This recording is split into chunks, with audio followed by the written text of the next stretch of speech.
Lagi ada statement tadi pengeroyokan, kita tuh tidak mengeroyok, padahal dari awal tuh kita sudah menyarankan persuasif waktu di Saketi, tapi tiba-tiba ini kita mendengar ada statement pengeroyokan. Aduh, merasa susah banget mencari keadilan tuh di negara ini menurut saya, karena nggak sesuai apa yang fakta yang sebenarnya terjadi seperti itu. Anak korban bos rental mobil membantah keras sejumlah pernyataan dari pihak TNI Angkatan Laut yang menyebut adanya pengeroyokan terhadap 3 anggota TNI tidak sesuai dengan fakta.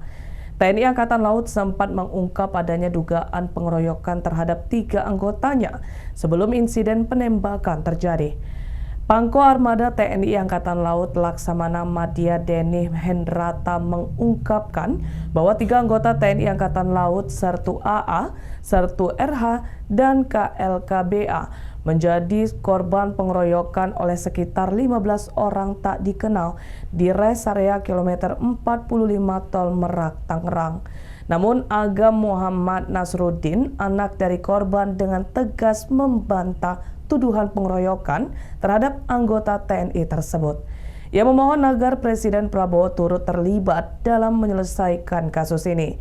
Ia menjelaskan bahwa rombongan bos rental tersebut sudah dipergoki membawa mobil Honda Brio Orange yang akhirnya membuat mereka merasa terancam dan mencari perlindungan ke Polsek Cinangka. Namun permintaan mereka untuk didampingi polisi justru ditolak. Ikuti terus berita menarik lainnya. Jangan lupa like dan share seluruh akun Tribun Medan. Ya, maling mobil, maling mobil.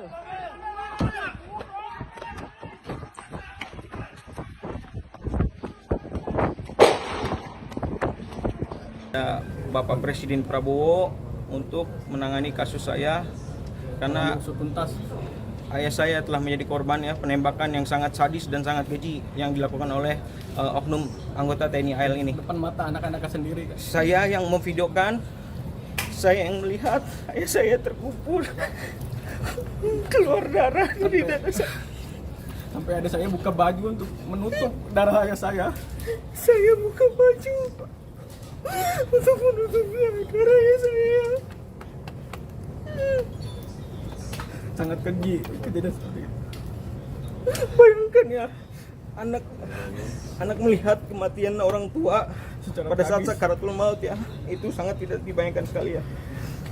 Lagi ada statement tadi pengeroyokan, kita tuh tidak mengeroyok, padahal dari awal tuh kita sudah menyarankan persuasif waktu di Saketi, tapi tiba-tiba ini kita mendengar ada statement pengeroyokan. Aduh, merasa susah banget mencari keadilan tuh di negara ini menurut saya, karena nggak sesuai apa yang fakta yang sebenarnya terjadi seperti itu. Kita tuh tidak mengeroyok. Waktu bapak saya memeluk di di rest area, waktu itulah dia menodongkan pistol di Saketi.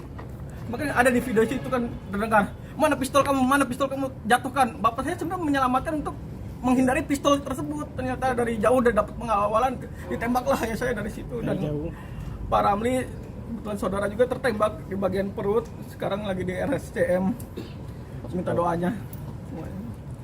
Yang melakukan penembakan itu adalah 1 orang, tembak kedua. Karena yang satunya itu kan dari hasil CCTV juga yang dikeroyok itu tadi, yang baru keluar dari toilet, dikeroyok sehingga ada satu keributan. Disitulah anggota yang menembak itu. Jadi bukan 2 anggota yang menembak, tapi 1 anggota yang menembak. Dan semua anggota sudah kita amankan.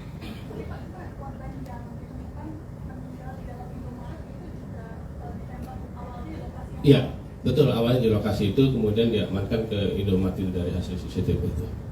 Jadi 2 orang tembak oleh 1 orang di posisi bukan di dalam, bukan di luar itu. Gitu. Saya menjawab bagian saya untuk persepsi publik bahwa sudah terbentuk anggota TNI AL ini yang membackingi penadah.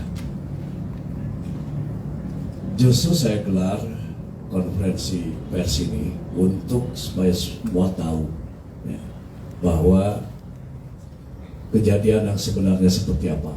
Makanya kan ini dihadirkan Bapak Kapolda Banten dan Pus Pomau ya. Dan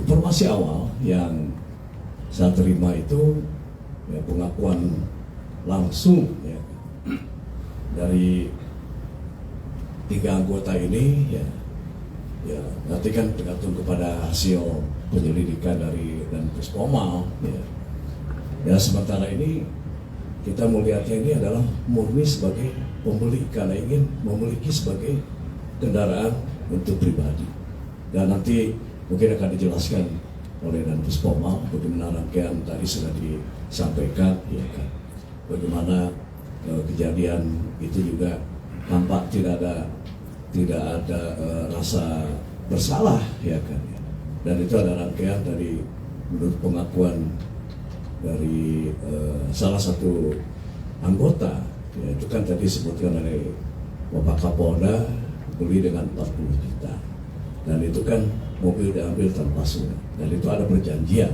yang mungkin nanti akan didalami benar apa tidak ya itu nanti dari Puspomau. Nah sebetulnya harga itu juga belum selesai ya, tadi kan bukti transfer DP 40 juta ya, dan itu ada di dalam pemulihan itu kan awalnya dari online seharga 135 juta.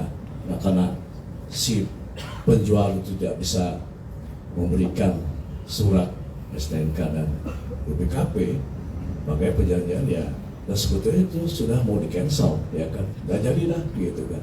Nah tapi ya ujuk rayu tadi situ akhirnya ya dibawa juga. Nah mungkin ini bisa salah satu yang bisa dikembangkan ya kan? Karena kami dapat laporan kan tidak hanya sekedar ini pangkalnya pasti masalahnya pasti saya sebagai atasan ya kan mereka juga ingin mendalami supaya saya bisa melihat ke dalam ini prajurit ini melakukan apa ya dan tentu kita tidak punya kewenangan untuk melaksanakan penyidikan ya dan tanpa ada kerjasama ini tentu tidak akan bisa dapat diselesaikan di pengadilan. Terjawab ya. Download Tribun X sekarang, menghadirkan lokal menjadi Indonesia.